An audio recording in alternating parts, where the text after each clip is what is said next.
मुस्तफिजुर रहमान की हुई आईपीएल में वापसी। बांग्लादेश क्रिकेट बोर्ड की हुई जीत घुटनों पर आया बीसीसीआई तो अब मुस्तफिजुर रहमान की जो कंट्रोवर्सी है वो रुकने का नाम ही नहीं ले रही है और अब भारत बांग्लादेश का ये विवाद बढ़ते ही जा रहा है और अब तो हद हो चुकी है कि बांग्लादेश क्रिकेट बोर्ड ने जोकरों जैसे काम करना शुरू कर दिया है। अब उनकी हरकतें जोकरों से कम नहीं है। जैसे ही मुस्तफिजुर रहमान को बीसीसीआई के आर्डर पर कोलकाता नाइट राइडर्स ने स्क्वाड से बाहर कर दिया, जिसके चलते बांग्लादेश क्रिकेट बोर्ड को यह लगा कि इसमें बांग्लादेश की इंसल्ट हुई है और बांग्लादेश क्रिकेट बोर्ड की इंटरनेशनल लेवल पर बेइज्जती हुई है। साथ ही साथ मुस्तफिजुर रहमान को जो 9.2 करोड़ की बड़ी रकम में खरीदा गया था, इसका फाइनेंशियल नुकसान तो बांग्लादेश को हुआ ही है, जिसके चलते बांग्लादेश क्रिकेट बोर्ड ने आईसीसी को लेटर लिखकर साफ धमकी दी और कह दिया कि बांग्लादेशी खिलाड़ी भारत में सुरक्षित नहीं है और आगामी T20 वर्ल्ड कप 2026 जिसका होस्ट भारत है, बांग्लादेश के मैचेस भारत में हैं।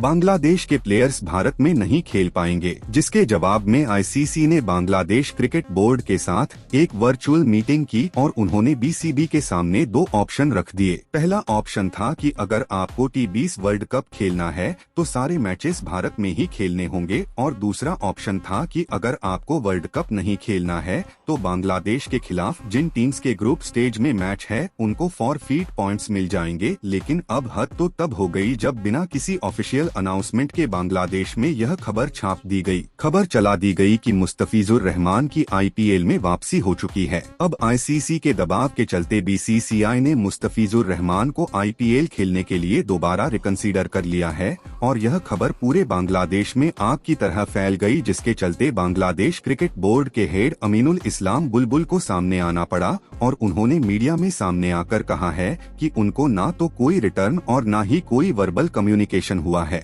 बीसीसीआई की तरफ से मुस्तफिजुर रहमान को लेकर उनका विवाद बीसीसीआई से है ही नहीं, वो अपनी बात सिर्फ आईसीसी के सामने रख रहे हैं और इस बारे में ना ही बीसीसीआई की बात उनके किसी बोर्ड मेंबर से हुई है, यानी यह खबर बिल्कुल झूठी है। तो अब ना तो बांग्लादेश की बात आईसीसी में रखी गई है वेन्यू शिफ्ट करने को लेकर और उन्हें वर्ल्ड कप खेलने के लिए भारत ही आना होगा और मुस्तफिजुर रहमान को आईपीएल से जो बाहर कर दिया गया था वो बाहर ही रहेंगे। लेकिन एक झूठी खबर के चलते बांग्लादेशियों में जश्न मनाया गया और उनको तो लगने लगा था कि आईसीसी के दबाव में आकर बीसीसीआई ने घुटने टेक दिए हैं।